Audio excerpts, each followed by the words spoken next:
Boy, did he make some magic happen today. He sent a couple beautiful bucks our way.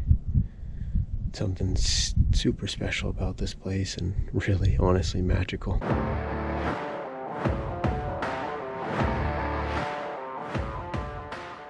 Hey guys, well, I'm way up top here. Getting there. Wind is really, really cold. But I got into some good deer sign after. I don't know if you can see, this is steep, dark woods, but right down in there, there's some ponds. And I found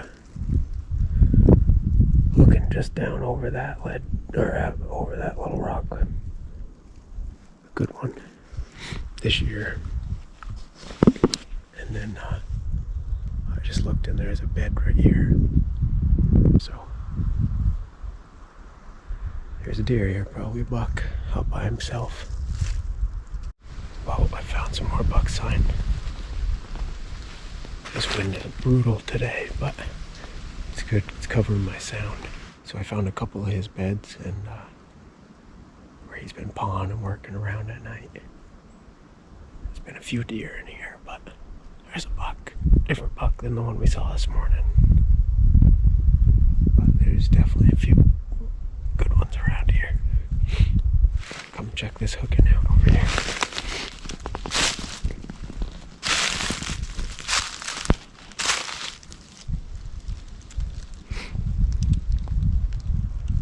That's pretty fresh.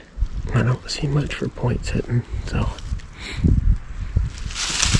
still a great sign nonetheless. There's a buck in here. Alright, stay tuned. See if we can find him. I see a doe feeding in ferns right now. I just knelt down. Haven't seen what's behind her, but my wind is swirling, so we'll see. It's a real big doe. So I'm gonna wait and see what's behind her. Alright, wish me luck.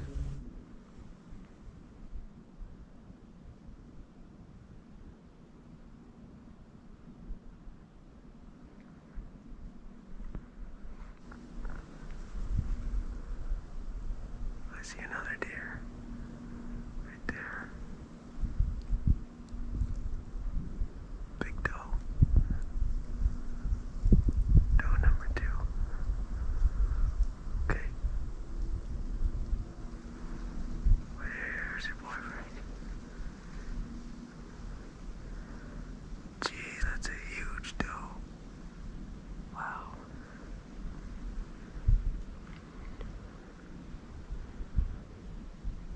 Beautiful deer.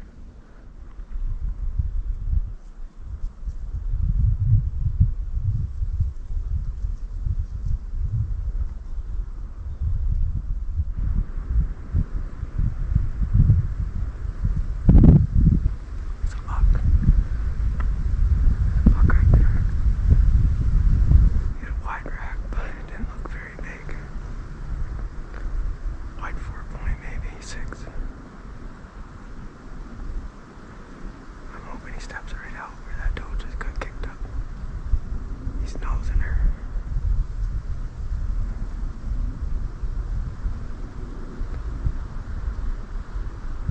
Oh guys, that was awesome.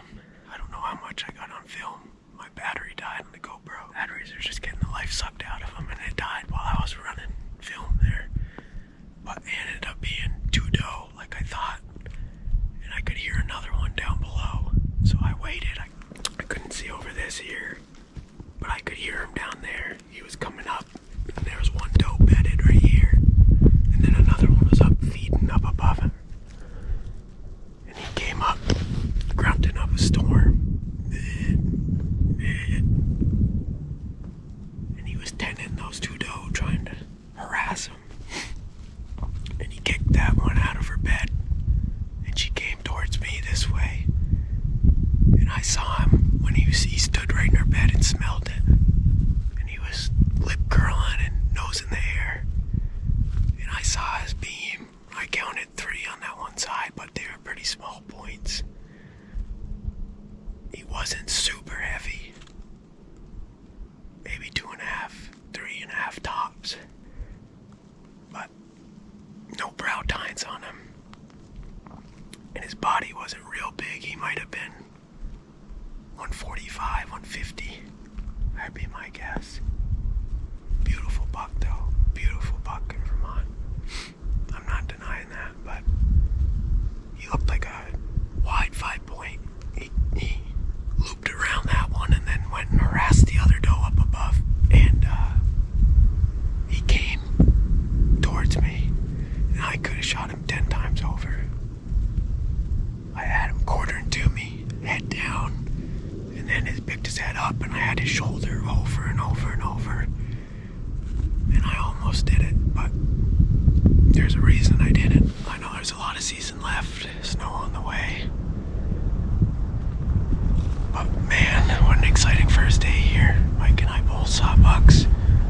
Both had the safety off on bucks. So, I'm happy. Wicked happy. But it just wasn't my buck. Trust me. I know almost everyone would be happy with that buck. And I would have a lot of the time, but I'm trying to challenge myself and hunt harder and shoot mature bucks, so it's tough. You never know, because sometimes that could be the only buck you see all season, so. But boy, what a fun experience, and having him grunt. He just kept grunting and tending those doe. He was pushing them right in front of me, and I took a knee and knelt down, and those two doe came within 25, 30 yards of me before they wind swirled, and they kind of cut my crosswind, and they weren't real sure. They gave me the look, but when you crouch down like that and keep your arms tucked inside your body, you just kind of look like a stump or a rock. So that's what I did, and they ended up kind of just slowly tiptoeing and then took a few bounds and then headed off. They just didn't like it, so pretty awesome though. Pretty special first day. So what I didn't tell you guys is that right before I saw those 3 deer, I ate lunch up at that buck bed that I found this morning. And I sat there, and as I was eating lunch, a whole flock of chickadees came in, and they just surrounded me. And I was calling back to them just like last year in my buck video before I shot my buck. And about an hour before that, when I left Mike in that spot, we stopped at one of my dad's favorite spots where we spread some of his ashes. We always used to go up into that area opening day every year with Dad, so stopped the Mike and told Dad I love him. Touched the rock, and boy, did he make some magic happen today. He sent a couple beautiful bucks our way. Something super special about this place, and really, honestly, magical, especially when there's acorns. And just a beautiful day. It's cold, but I wouldn't rather be anywhere else, and neither would Mike, so great day for us both. And you know, when things like that happen, we say, well, that was Dad's buck, or that was Gramps' buck, because you know, when those before us and the ones that taught us everything we know, when they pass away, sometimes, you know, when they pass away, sometimes these moments in the woods just mean a whole lot more. And it's not about killing, it's not about shooting the first buck or any buck you see. Sometimes those ones aren't yours, it's not meant to be, and you just gotta trust that inner gut and instinct and just go with it. And today, both of those bucks were ours, and that in itself is pretty special. So it brings a smile to my face and makes me happy inside, and we know for sure that Dad was here with us today, so we're going to keep on doing our thing, keep on hunting hard. All right. Thanks for watching, guys.